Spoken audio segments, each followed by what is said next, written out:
60,000 की Indian national army थी जो सुभाष चंद्र बोस ने रेस करी थी, खड़ी करी थी। 3 डिविजन थी इसके अंदर और इनमें से 60,000 में से 26,000, जरा आंकड़ों पे ध्यान दीजिए, 60,000 में से 26,000 शहादत और कुर्बानी उनको मिली, प्राप्त हुई। वो लड़ते लड़ते मरे ताकि आप और मैं आजाद हो। 26,000 की कुर्बानी और आप कह रहे हैं दे दी हमें आजादी, बिना खड़क बिना ढाल, तुम्हारा मैं मुंह तोड़ दूं, तुम मेरे पास आके गाओ। हवस नहीं किसी पे कोई वश नहीं, क्या जिंदगी है ठोकरों पे मार दो, मौत अंत है नहीं तो मौत से भी क्यों डरे, ये जाके आसमान में दहाड़ दो। 8 साल तुम्हारी ऐसी तैसी हुई है, एक के बाद एक आधा ताई ने आके तुम्हारी तबाही कर दी, तुम्हारे मंदिर तोड़ दिए, तुम्हारी नालंदा जलाई तो 3 महीने जलती रही, और वो सब तो छोड़ो, सोने की चिड़िया सारा सोना उठा के सेंट्रल एशिया पहुंचा दिया, और उसको भी रहने दीजिए। आपकी इज्जत भी उठा के ले गए आपकी औरतें बेचने के लिए वेश्या बाजारों में, और उसके बाद तुम शांति की बात करते हो। Are you did? जो आदमी जिसकी औरत को उठा के भेजा जाए वो शांति की बात करता है। आपको लड़ने का मारा जगाना होगा। ये जो है ये जंग, माफ कीजिए गांधीवाद का जंग, ये बहुत हो चुका। जो लोग इतिहास से सबक नहीं लेते हैं वो इतिहास में खो जाते हैं। देवियों और सज्जनों, मैं 2 टूक शब्दों में कुछ बड़े कटु सत्य आपको कहना चाहता हूं, ठीक है? और क्योंकि कड़वा सत्य बोलना ही एक फौजी का काम है, हमें सिखाया जाता है, क्योंकि आप सच नहीं बोलेंगे तो आप लोगों को लड़ाई के मैदान में मराएंगे। Yes sir, 3 bags full sir, लड़ाई के मैदान में नहीं चलता। मैं कहना यह चाहता हूं, यह सवाल देखिए, हमारे देश में एक बड़ा मधुर गीत है, दे दी हमें आजादी बिना खड़क बिना ढाल, साबरमती के संत तूने कर दिया कमाल। मैं महात्मा गांधी जी की तहे दिल से इज्जत करता हूं, वो संत थे लेकिन वो सच बोलने वाले थे, और भगवती कृपा से अगर आज वो जीवित होते तो वो खुद बोलते कि ये मेरी वजह से नहीं हुआ, जिसकी वजह से हुआ उसको आपने जिंदा गाड़ दिया, दफना दिया। आप समझ रहे हैं मैं क्या कह रहा हूं? आपने गाड़ दिया। You are guilty, I am guilty, all of us are guilty. जिस आदमी ने, जिस शख्स ने और जिसके सैनिकों ने हमें आजादी दी, आपने उनको जिंदा दफना दिया। 60,000 की इंडियन नेशनल आर्मी थी जो सुभाष चंद्र बोस ने रेस करी थी, खड़ी करी थी। 3 डिविजन्स थी इसके अंदर, और इनमें से 60,000 में से 26,000, जरा आंकड़ों पे ध्यान दीजिए, 60,000 में से 26,000 शहादत और कुर्बानी उनको मिली, प्राप्त हुई। वो लड़ते लड़ते मरे ताकि आप और मैं आजाद हो। 26,000 की कुर्बानी और आप कह रहे हैं दे दी हमें आजादी, बिना खड़क बिना ढाल, तुम्हारा मैं मुंह तोड़ दूं, तुम मेरे पास आके गाओ। नहीं साहब, आपको हक क्या है? वो 26,000 जो हमारे परिवार जो वहां जिनके घर में मातम मना है, आप उसको भुला सकते हैं कि हमने साहब लाठी खाई, हम प्राइम मिनिस्टर बनेंगे, हम क्या कहते हैं होम मिनिस्टर बनेंगे। अरे लाठी तो मेरी भैंस भी खाती है साहब, मेरे गांव में वहां लाठियां पड़ती हैं। अब उसको कल हम हर भैंस को यहां बिठाएंगे क्या? भैंसासुर बनाएंगे किसी को? देखिए साहब, ये दुख की बात ये है। बोले साहब, बख्शी साहब, गड़े मुर्दे क्यों उखाड़ रहे हो? आज की बात करो ना। Where you are going depends a lot on where you came from. आप कहां जा रहे हैं, हम कहां जा रहे हैं, बहुत हद तक मुनस्सर है हम कहां से आ रहे हैं साहब, किस मोड़ से हमने ये गांव का राह पकड़ी, ठीक है? और इसके लिए अपने अतीत को याद करना जरूरी है, क्योंकि हमारे अतीत में छुपा हुआ एक बहुत बड़ा धोखा है, एक बहुत बड़ा धोखा है। पहले हमें कहा जाता था साहब, आप कहते हैं कि बोस ने आजादी दिलवाई, क्या प्रूफ है आपके पास? तो वो रंजन बोरा की जो हिस्टोरिकल जर्नल ऑफ इंडिया के अंदर एक आर्टिकल है जिसमें इसको साइट किया गया है। मजूमदार की एक किताब है जिसमें इंटरव्यू साइट किया है कि साहब ये Clement Attlee, Lord Clement Attlee, prime minister of England 1945, August 1945, 1950, जिसके समय ये ट्रांसफर ऑफ पावर हुआ। मैं आजादी नहीं बोल रहा, हैव यू गॉट मी? मैं आजादी नहीं कह रहा साहब। जिसके सामने ये, जिसके समय में, जिसके कार्यकाल में ये ट्रांसफर ऑफ पावर हुआ, उसने खुद बात करी जस्टिस पीबी चक्रवर्ती से, ठीक है? और उसने कहा, जो सुब्रमण्यम स्वामी जी ने आपको अभी सुनाया, कि साहब आपने भारत क्यों छोड़ा? 1942 की क्विट इंडिया मूवमेंट, अंग्रेजों भारत छोड़ो आंदोलन तो फेल हो चुका था। 45 में आप विश्व युद्ध जीत चुके थे, आप तो 30 मार कहां थे उस वक्त? आप साहब इतनी जल्दी उड़नछू क्यों है? उसने बोला 3 शब्द, Indian national army, Subhash Chandra Bose, 3 शब्द। लेकिन वो भी देखिए साहब, शातिर लीगल दिमाग, उन्होंने वहां नहीं छोड़ी बात। नहीं तो फिर साहब मुझे ये बताइए कि महात्मा गांधी की freedom, non violent freedom struggle का आपके जाने पे क्या इंपैक्ट था? वो कहते हैं, and I quote, Attlee's face twisted into a sarcastic smile as he spat out the words MINIMAL, minimal। ये कौन कह रहा है साहब? जिसने ये फैसला लिया, जिसने ये हस्ताक्षर किए। उससे बड़ा कोई चश्मदीन गवाह आप ढूंढ सकते हैं तो बता दीजिए। लेकिन हमें बोला गया साहब नहीं नहीं नहीं नहीं, बख्शी साहब, if you are a historical scholar, how can you? ये तो टर्शियरी एविडेंस है। किसी ने किसी को कहते सुना, उसने रिकॉर्ड किया, उसने आर्टिकल में लिखा, आप उसको ला रहे साहब, this is not primary source. तो लेडीज एंड जेंटलमैन, देवियों और सज्जनों, मैं कहना चाहता हूं कि पिछले कुछ दिनों से हमारा INA trust, Netaji Subhash Chandra Bose INA trust और हमारे कुछ सहयोगी, खासकर डॉक्टर कल्याण कुमार डे, किसी दिन हम लोग इस शख्स का इज्जत से नाम लेंगे। इन्होंने जाके लंदन में ट्रांसफर ऑफ पावर आर्काइव्स में कई सालों का रिसर्च किया। इन्होंने उसको लाके एक छोटा सा मोनोग्राफ बनाया और मेरे पास बेचारे लेके आए। ये अमेरिका में रहते हैं, वहां काम करते हैं, डॉक्टर कल्याण कुमार डे। बोले, जनरल साहब जरा ये देखिए। साहब मेरे रोंगटे खड़े हो गए। उन्होंने चिट्ठियां पूरी की पूरी, ही डिड नॉट साइट कि साहब ये डॉक्यूमेंट है, वो पूरी चिट्ठी रिप्रोड्यूस करती है साहब। और इनकी बुनियाद पे अब मेरी किताब में लाना चाहता हूं, बोस और Gandhi, who made India free. 2 टूक शब्दों में साहब हो जाए, फैसला हो जाए। शास्त्रार्थ का हमें शौक है इस देश में, तो जरा साहब एक बारी बैठ के फैसला हो जाए, बोस और Gandhi, who made India free. और अब हम आपको दिखाएंगे जो हमारे पास डॉक्यूमेंट्री एविडेंस है। इस प्रोसेस में उनके साथ मिलकर हमने कहा, पहले आइडेंटिफाई करिए कि अंग्रेज सरकार में कौन की डिसीजन मेकर्स थे जिन्होंने भारत की आजादी पर जो है फैसला लिया। मेरे पास वैसे स्लाइड्स भी है, लेकिन मैं जबानी आपको बोल दूंगा, समय नहीं व्यर्थ करूंगा। पहला चश्मदीन गवाह, पहला एक्टर, लॉर्ड क्लेमेंट एटली, जिसकी मैंने बात अभी करी है, ठीक है साहब। लंदन में Pethick Lawrence, secretary of state for India, Simon Cripps, वो क्रिप्स मिशन वाला, वो उस वक्त ट्रेड का सेक्रेटरी था, बट उसने भारत के इसमें बहुत भारी रोल अदा किया है। न्यू दिल्ली में आइए, viceroy, viscount Wavell, field marshal Wavell, जो कि वॉयसरॉय था और पहले इंडियन आर्मी का चीफ था। ये चश्मदीन गवाह, क्रिटिकल डिसीजन मेकर। उसके बाद आई एम जस्ट कमिंग, उसके बाद फील्ड मार्शल लॉकिनले, he became field marshal in this thing, उस वक्त commander in chief, longest serving British Indian army officer, पूरी सर्विस ये ब्रिटिश इंडियन आर्मी की फौज में उसकी थी। दिल्ली में ये 2 क्रिटिकल जो थे वो डिसीजन मेकर्स थे, ठीक है साहब। होम सेक्रेटरी मूडी शूडी है वगैरह, ये क्रिटिकल, ये जर्नल थे 2, एक दोनों फील्ड मार्शल, सॉरी दोनों के दोनों फील्ड मार्शल बन गए।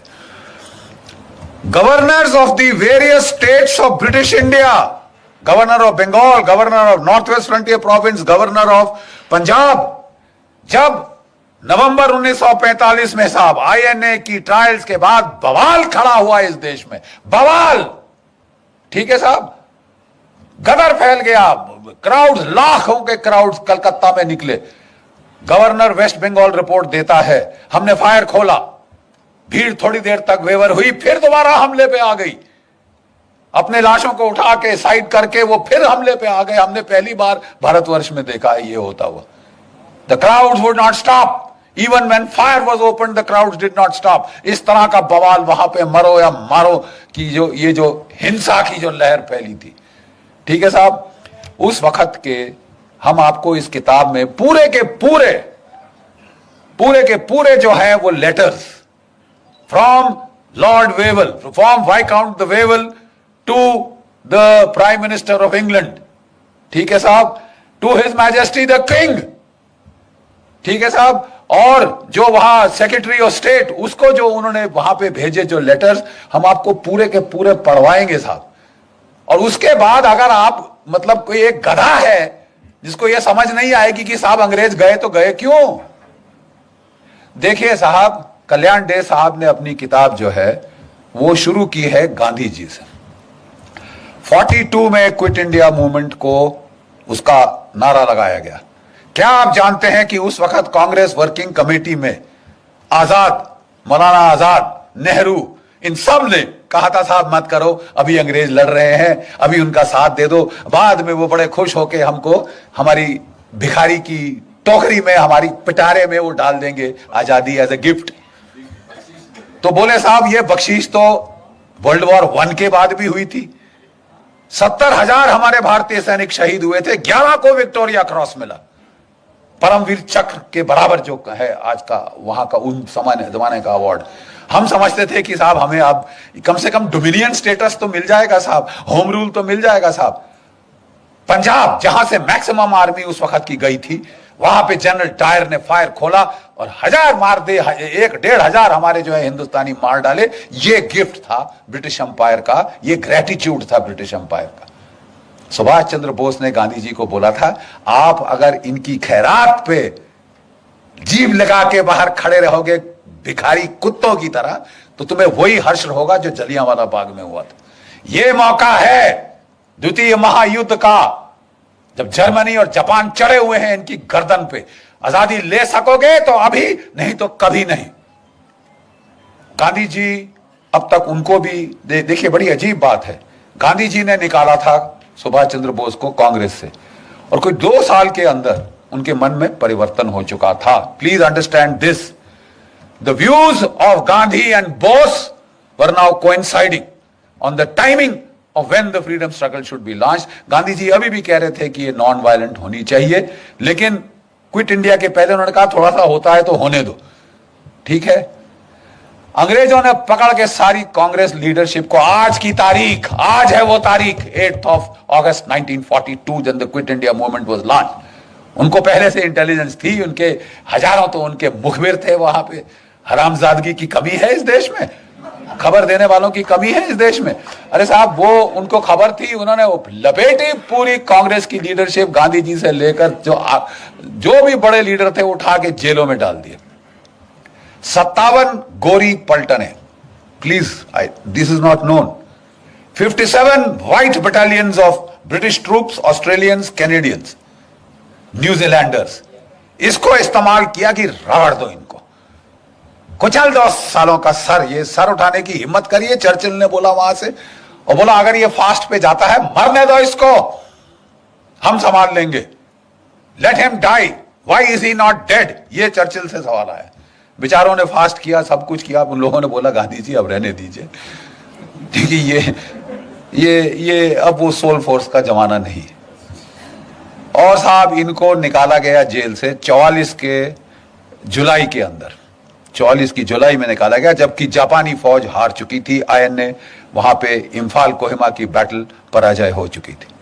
अब इनकी सांस में सांस आई, इन्होंने गांधी जी को निकाला। गांधी जी ने कई सारे इंटरव्यू दिए आने के बाद, जो collected works of Mahatma Gandhi से हमने चैप्टर 1 में प्रोफेसर साहब हमने डाले, वो टूट चुके थे बेचारे। अंग्रेजों ने क्या किया क्या नहीं किया भगवान जाने, जेल के अंदर वो टूट चुके थे, इन हेल्थ, इन स्पिरिट। उनको मेडिकल ग्राउंड्स पे बाहर निकाला गया था, ठीक है। और उन्होंने कहा कि देखिए, जब उन्होंने क्विट इंडिया मूवमेंट लॉन्च की थी, पूरी कांग्रेस वर्किंग कमेटी ने अपोज किया था। Gandhi had said no, it will be done, it was done. जब वो निकल के बाहर आए, कहते मेरी कोई अब अथॉरिटी नहीं है, मैं अब कुछ नहीं हूं कांग्रेस में, जब मैं जेल गया मेरा सब पोजीशंस खत्म हो गई। ये उनके शब्द हैं, ये उनके शब्द हैं। और इसके चलते मैं किसी को नहीं कह सकता सिविल डिसोबीडियंस मूवमेंट करो। एक अंग्रेज पत्रकार ने पूछा, तो अगर कल आपको वॉइसरॉय साहब बुलाते हैं तो आप क्या कहेंगे? मैं गवर्नमेंट के वॉर एफर्ट में उनकी सहायता करूंगा। डिफीट टोटल, खत्म, खलास, फिनिश। आपकी जो नॉन वायलेंट मूवमेंट थी साहब, वो कुचल दी थी अंग्रेजों ने by use of brutal force. ठीक है साहब। और ये मिरेकल कैसे हुआ? उन्होंने, अंग्रेजों ने एक और जलियांवाला बाग करना चाहा, साइकोलॉजिकल जलियांवाला बाग। अब तो हम जंग जीत गए हैं, हिंदुस्तानी कुत्तों, अब तुम्हारा नाक रगड़ेंगे, सबके सामने दिखाएंगे क्या है तुमने हिमाकत करी, ब्रितानवी हुकूमतें, क्या मलिकाए हिंद के खिलाफ अपनी आवाज उठाने की, अपनी तुमने हिम्मत करी हथियार उठाने की। तुम्हारा वही हश्र होगा जो 1857 के बाद हुआ था। तुम्हारा वही ट्रायल होगा जहां बहादुर शाह जफर का ट्रायल लाल किले में हुआ था। तुम्हारी नाक रगड़ेंगे, यू ब्राउन डॉग्स। तुमने श्वेत लोगों के खिलाफ तुमने हिमाकत करी। और तब उन दिनों, जैसे मैं बताता हूं, आपके सारे जो है क्या कहते हैं जिमखाना क्लब्स और ये जो क्लब्स थे, बाहर बोर्ड लगा होता था, अगर आपको कोई शक है, Indians and dogs not allowed, भारतीय और कुत्ते अंदर नहीं आ सकते। और आप ये सह रहे थे, और आप अपने वो ले रहे थे वहां से, उसी सरकार से खिताब, राय बहादुर, फलाना बहादुर, ये बहादुर। बकवास, डरपोक कौम जिसमें लड़ने की क्षमता नहीं, और बड़ी बड़ी बातें करते हो, उसके बाद फलसफा और फिलॉसफी झाड़ते हो। 800 साल तुम्हारी ऐसी तैसी हुई है, एक के बाद एक आताताई ने आके तुम्हारी तबाही कर दी, तुम्हारे मंदिर तोड़ दिए, तुम्हारी नालंदा जलाई तो 3 महीने जलती रही। और वो सब तो छोड़ो, सोने की चिड़िया, सारा सोना उठा के सेंट्रल एशिया पहुंचा दिया। और उसको तो भी रहने दीजिए, आपकी इज्जत भी उठा के ले गए, आपकी औरतें बेचने के लिए वेश्या बाजारों में। और उसके बाद तुम शांति की बात करते हो? Are you dead? जो आदमी जिसकी औरत को उठा के बेचा जाए वो शांति की बात करता है। आपको लड़ने का मादा जगाना होगा। और ये जो है, ये जंग, माफ कीजिए, गांधीवाद का जंग, ये बहुत हो चुका। और इसके खिलाफ पहली आवाज उठी थी तो Netaji Subhash Chandra Bose, he is the man, जिसने उसको बोला उठो लड़ो। गीता के पहले अध्याय में भगवान ने क्या कहा है? अर्जुन युद्ध कर। बड़ी बड़ी फिलॉसफी मत झाड़ मेरे को कि साहब अपने भाई को मारूंगा, अपने दादा को मार दूंगा, गुरु को मार दूंगा तो क्या राज्य का फायदा। उन्होंने कहा वो सब ठीक है, लेकिन अगर तू इन्हें नहीं मारेगा अर्जुन, ये तेरे को मार डालेंगे, निर्दयता से तेरी बोटी बोटी काट डालेंगे। समझ गया? अब तू उठ और तू लड़। आपके लिए भी समय आ गया है कि जो क्षात्र भाव है उसको प्लीज जगाइए।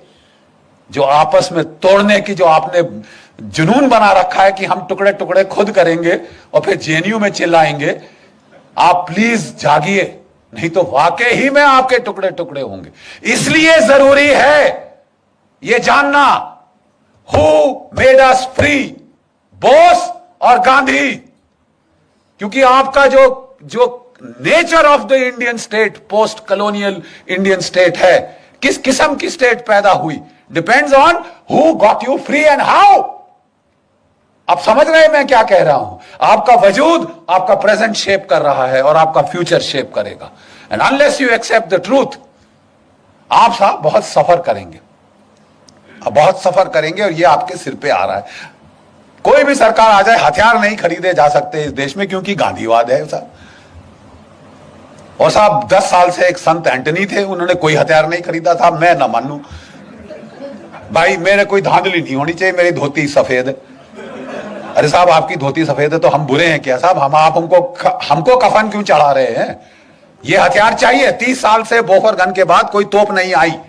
मिग 21 जहाज 1960 की दशक के हैं, आसमान से टपक रहे हैं। रफाल नहीं आया, एलसीए नहीं आया, पत्थर मार के लड़ेंगे हम।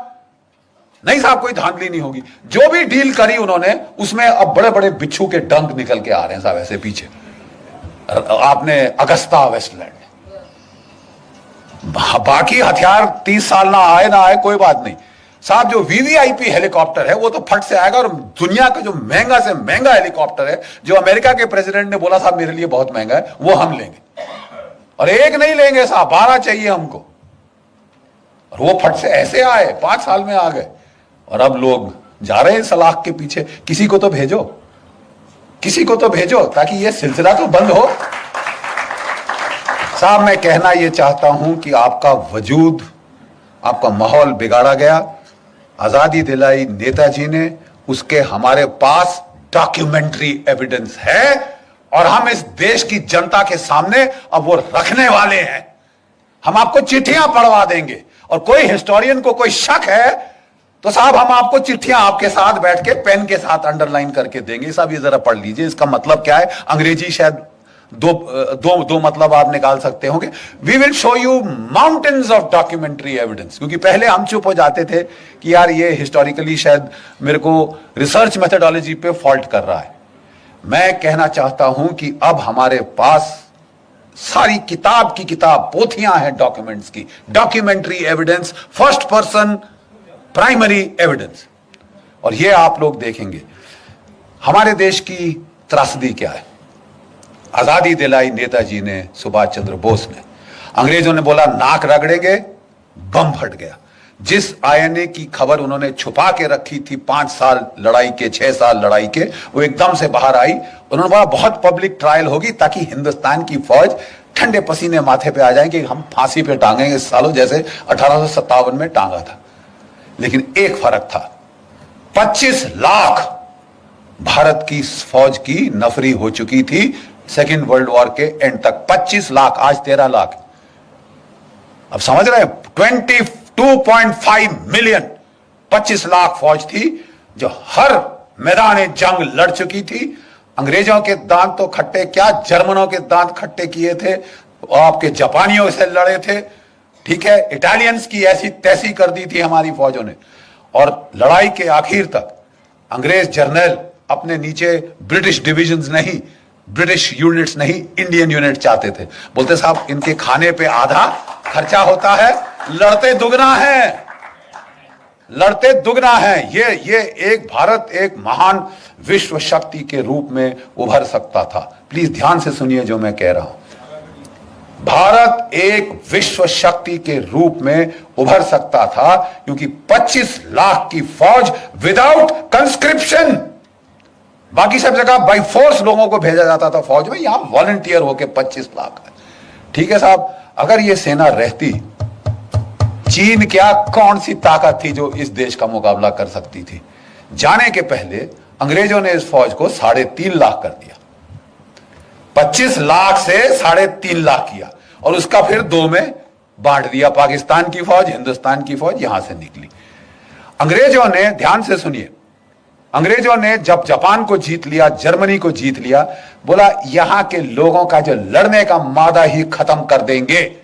ऐसी पैसिफिक कॉन्स्टिट्यूशन इंपोज करी कि ये देश कभी उठ ना सके। अब तक जर्मनी जापान उठ नहीं पाए, आर्थिक रूप से कहीं भी पहुंच गए हो दुनिया में, militarily they count for zilch, 0।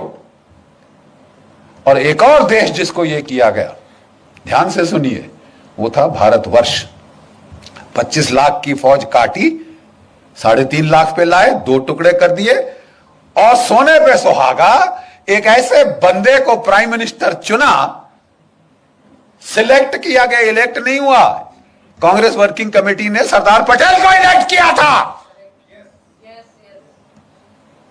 मत भूलिए इतिहास, Sardar Patel was elected by the Congress working committee. अंग्रेजों ने गांधी जी के थ्रू जोर लगवाया, उन्होंने नहीं आप नेहरू को एक्सेप्ट करेंगे। और सब लोग ठीक है महात्मा जी आप कह रहे हैं तो हम कुछ नहीं बोलते। और बहुत नेचुरली खुंदक तो आई होगी सरदार पटेल बेचारों को, इलेक्ट मैं हुआ, सिलेक्ट ये हुए, जैसे इमरान खान हुए हैं बाय द वे। तो साहब एक उनको वो लेके आए नेहरू जी को, और जो हमारा पहला कमांडर इन चीफ था of the British Indian army वो था जनरल सर रॉय बुचर। उसने कहा मेरा नया बॉस आया है, तो अच्छी नई वर्दी निकाल के, बूट चमका के, टोपी डाल के बेचारा फाइल पकड़ के आया, केन नेल के आया, सैल्यूट किया अपने प्राइम मिनिस्टर को, नौकरी तो बनानी होती है साहब, तो सैल्यूट करके आया साहब। बोले हाँ जी क्या लेके आए जनरल साहब? तो बोले कि साहब ये expansion and modernisation plans of the Indian army. General, I don't need an army, this is a peaceful country, I only need the police, who needs you, get out. इस बेचारे जो general Roy sir Roy Bucher था, उसके चेहरे पे जो भाव आया उस वक्त, ये प्रधानमंत्री है। जब वो ऑफिस के बाहर आया तो किसी उसके जूनियर एडीसी ने पूछा सर क्या हो गया, you seem to have seen a ghost. तो वो कहता कि जी ऐसा ही कुछ है।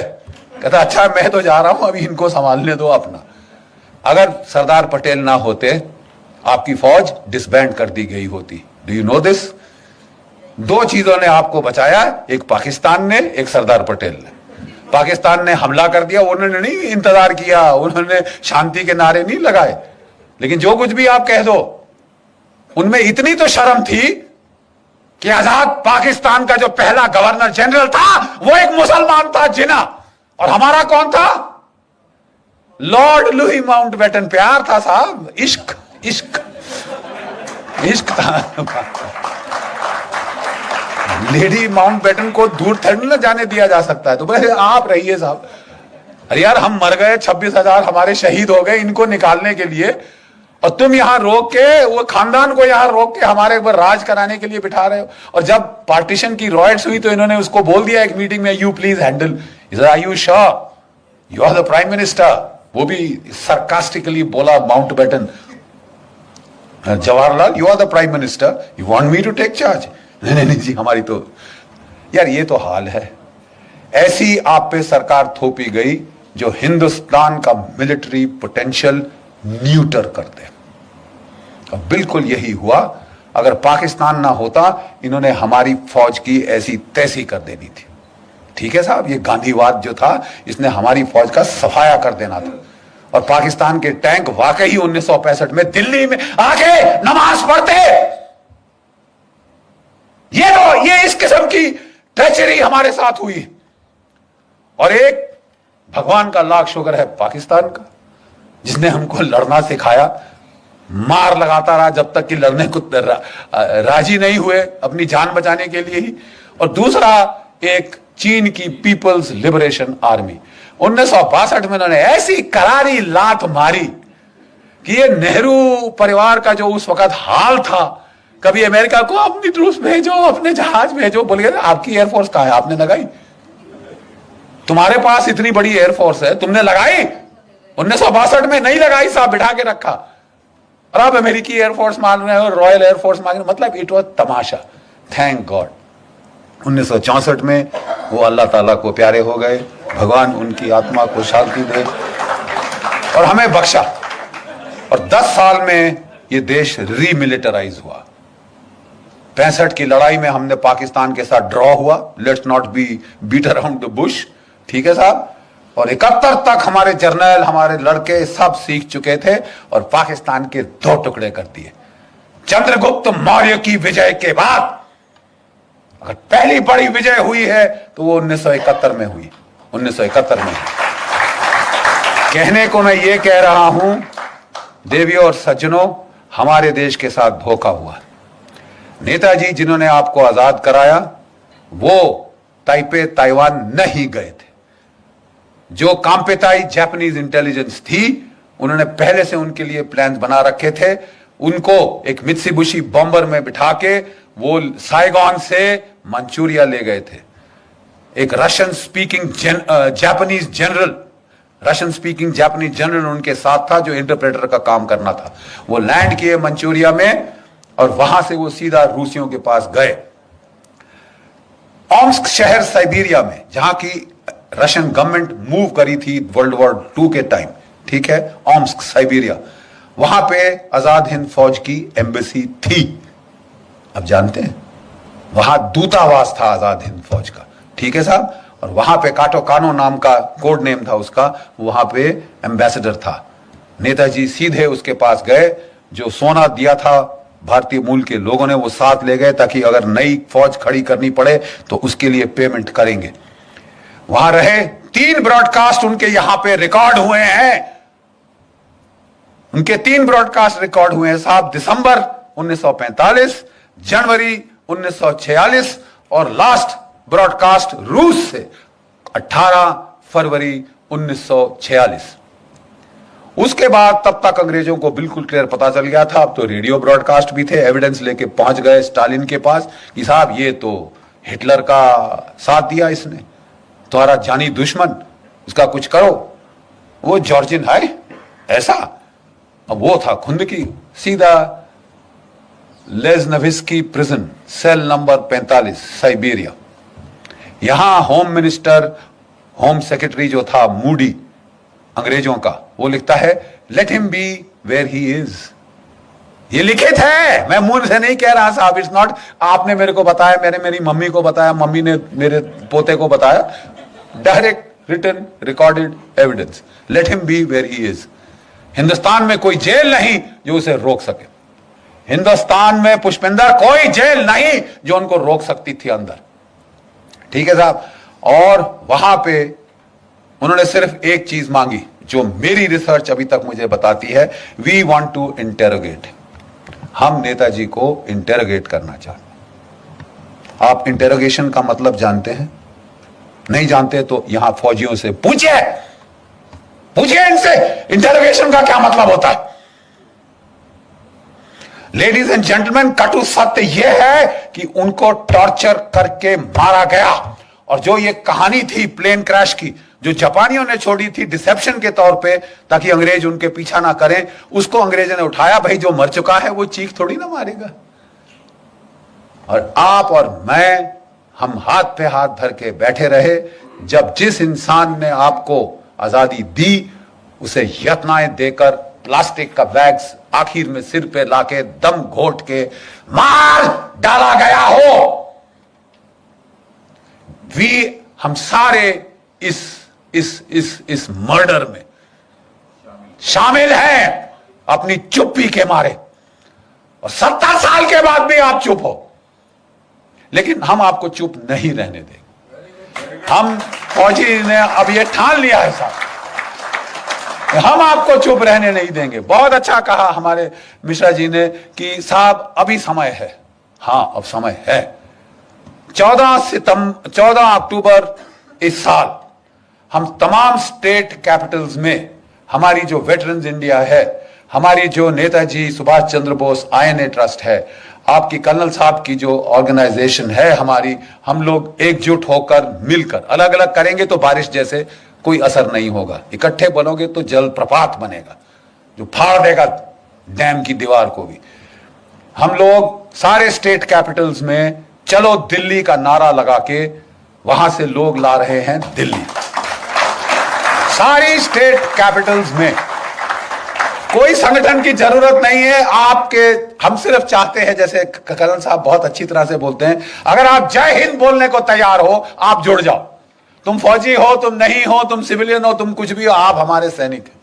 जो जय हिंद बोलने को तैयार है वो आ जाए, जहां भी हो 10, 15, 20 इकट्ठे करो जिस भी शहर में, लेकिन 14 अक्टूबर को पहला चलो दिल्ली अभियान शुरू होगा, और 21 अक्टूबर को जो कि नेताजी आजाद हिंद फौज की 75वीं वर्षगांठ है एस्टैब्लिशमेंट ऑफ हुकूमत अर्जी आजाद हिंद सिंगापुर में 1943 में नेताजी ने आजाद हिंद सरकार की गठन करी थी, अपने नोट्स दिए थे, अपनी स्टैंप्स दी थी, और ब्रिटेन और अमेरिका पे वॉर डिक्लेयर किया था। और इसके चलते ही ये INA के सिपाही बचे, इन्हें कोई फांसी नहीं टांग सका कि साहब हमको तो there was a declaration of war, I am legally entitled to fight. ये ओथ शोध छोड़ो। अब साहब हमें बताया जा रहा है, हमने बोला साहब प्लीज, 4 साल से मैं लगा हूं, गवाह हैं ब्रिगेडियर चिकारा साहब, 4 साल से मैं लगा हूं, कभी आर्मी चीफ, कभी रक्षा मंत्री, कभी ये कभी वो, कि भाई जो बेचारे बचे खुचे हमारे आजाद हिंद फौज के सेनानी हैं, रिपब्लिक डे पे आप उनको जो परमवीर चक्र के विजेता आते हैं जीपों पे, हमारे इन वृद्ध सेनानियों योद्धाओं को ला नहीं सकते, उनकी आंखें गीली हो जाएंगी। आप ये नहीं कर सकते, आप ये नहीं कर सकते। आप, हमने बोला कि तुम उनको पैसा दो, मरो तुम अपना पैसा देकर, shove it up where the sun don't shine, फौजी भाषा के अंदर। लेकिन इनको इज्जत देने में तुम्हारा कुछ जेब से जाता है। आप उनको नहीं ला सकते राजपथ पे, क्यों? और नहीं तो क्यों? किसका डर है? अंग्रेज सरकार नाराज हो जाएगी तुमसे। कि हमको किसी ने एक आर्गुमेंट दिया, अरे साहब इन्होंने तो गद्दारी करी थी। क्या क्या क्या क्या? किससे? आप कहना चाहते हैं कि इन्होंने अपनी ओथ वायलेट करी साहब, जो इन्होंने ब्रितानवी सरकार, हुकूमत ब्रिटानिया, क्वीन एलिजाबेथ और किंग जॉर्ज II के नाम पे ली थी। जब मेरा देश है